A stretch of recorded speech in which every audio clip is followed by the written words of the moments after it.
Corona की तरह typhoid भी तेजी से फैल रहा है और ये बैक्टीरिया जहां एक्टिव होता है उसके 5 किलोमीटर के आसपास की आबादी को इफेक्ट करता है।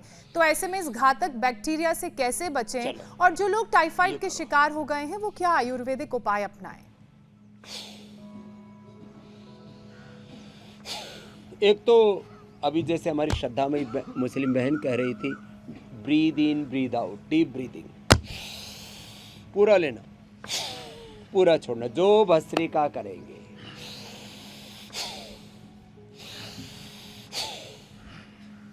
अब मेरी तरह से कोई तेजी से कर सके,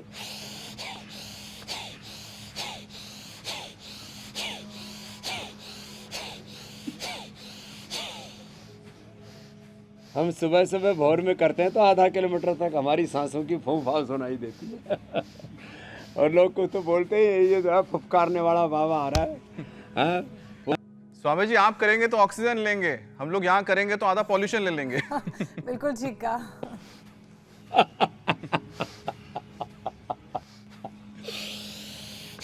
एक तो ये भस्त्रिका, एक खास बात, जो पॉल्यूटेड शहरों में भी रहते हैं तो फेफड़े जब मजबूत होंगे ना तो जो अंदर जो कार्बन और जो कचरा जो और खतरा है वो जो अंदर जमा हुआ आड़ कबाड़ वो भी बाहर निकल जाएगा। इसलिए दिल्ली वाले मुंबई वाले भी सब करें, इससे फेफड़े मजबूत होंगे। कपालभाति, तो टाइफाइड दरअसल आंतों का इन्फेक्शन है, आंत्र ज्वर है, आंतों में सूजन है, इन्फ्लेमेशन है, उससे फिर बुखार आने लगता है। इसके लिए बहुत ही ज़बरदस्त उपाय है,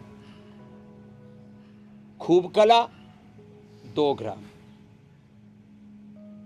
अंजीर 2 से 3, मुनक्का 5 से 10, खूब कला 2 से 3 ग्राम, बहुत ही तगड़ा ठाड़ा हो तो सामान्य व्यक्ति के लिए 2 ग्राम, अंजीर 3 से 5, मुनक्का 5 से 10, ये पीस करके चटनी बना करके इसको पानी में पका ले, उबाल लें, उससे इसकी गुणवत्ता बढ़ जाती है। और 400 ग्राम पानी का जब 100 ग्राम बच जाए तब इसको छान करके पी लें।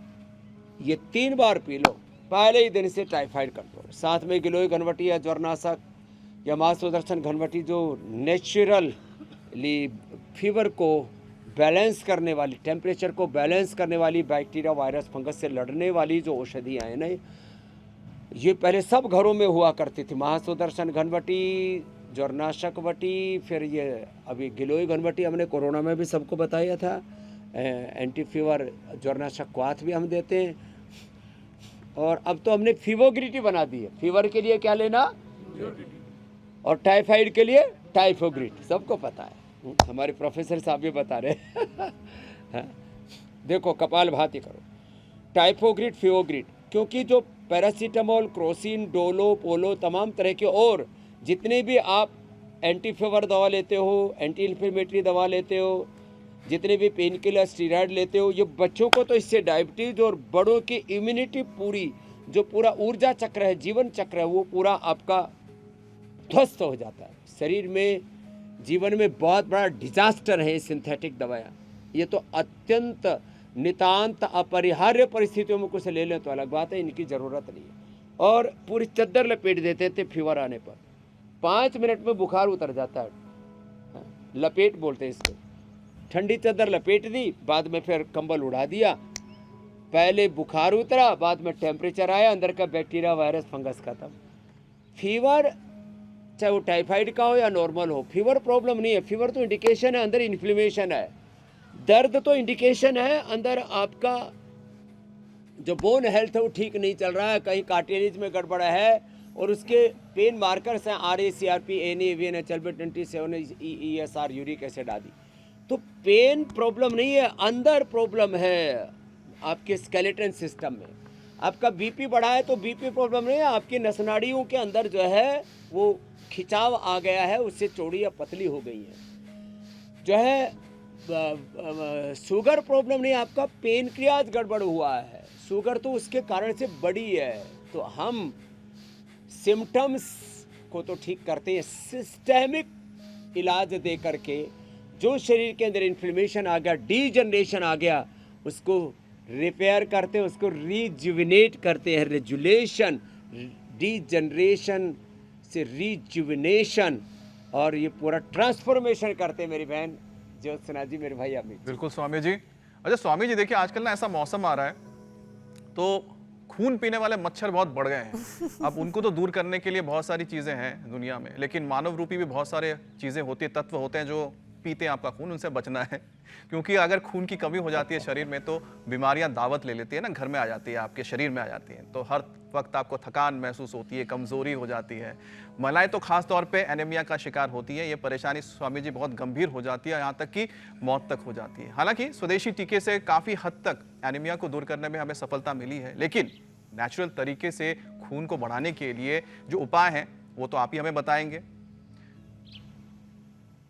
7 दिन में 7 से 14 हीमोग्लोबिन हमने किया है।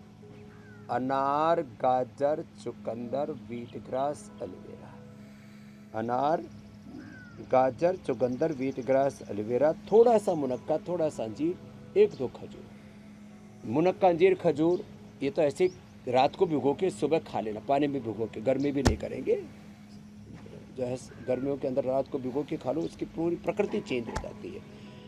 तो अगली बात, मंडूक आसन, योग मुद्रासन करें, लेट के पवन मुक्त आसन करें, और इससे हीमोग्लोबिन 7 से पूरा 14। मैंने तो माइनर थैलेसीमिया कितने लोगों के मेरे पास प्रमाण है, और वैजयंती बहन ने तो एक हमारी बेटी का मेजर थैलेसीमिया तक ठीक किया हुआ है।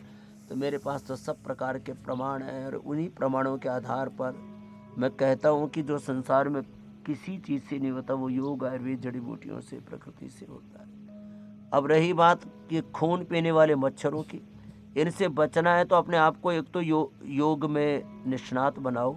योग से अपनी इम्यूनिटी, अपने भीतर और बाहर एक सुरक्षा चक्र, एक अभेद्य कवच तैयार कर लो, जो है ना। आजकल कवच शब्द का बड़ा प्रयोग होता है, सुरक्षा कवच। हनुमान जी का, राम जी का, कृष्ण जी का, शिव जी का बोलो कवच है, ये पहन लो। तो मैं तो कहता हूँ देखो, राम नाम, कृष्ण नाम, हनुमत नाम, शिव नाम का जप करो और योग करो, आपके भीतर बाहर एक आध्यात्मिक सुरक्षा कवच तैयार हो जाएगा। और इसलिए मुझे बहुत तरह के मच्छर काटते हैं, लेकिन ना डेंगू भगवत कृपा से आज तक हुआ। स्वामी जी, मानव रूपी मच्छरों से कैसे बचते हैं? मच्छर तो मुझे भी काटते हैं, और तुम तो फिर भी कुछ ये कपड़े पहन के रखते हो, मैं तो वो भी नहीं पहनता। और ये जो मानव रूपी मच्छर है, जो मच्छर मर मर के फिर आदमी बनते हैं ना, वो मुझे और सताते हैं। बोले मच्छर थे तब भी नहीं मरा, अब और तुझे सताएंगे। तो ये सारे राक्षस अपने आप ही मर रहे हैं। तो ये मानव चोले में भी कुछ जीव जंतु पैदा हो जाते हैं, वो भी कुछ लोग दूसरों का खून पीने का ही काम करते हैं। मच्छर थे तब भी, सांप थे तब भी डसते थे, बाद में भी काटते रहते। तो इन मानव रूपी मच्छरों को, उनको तो योग सिखा दो, उनकी भी गति, मति, बुद्धि ठीक हो जाएगी। हाँ, इसलिए मैं सबको कहता हूँ योग करो, इच्छा हो तो भी, इच्छा ना हो तो भी।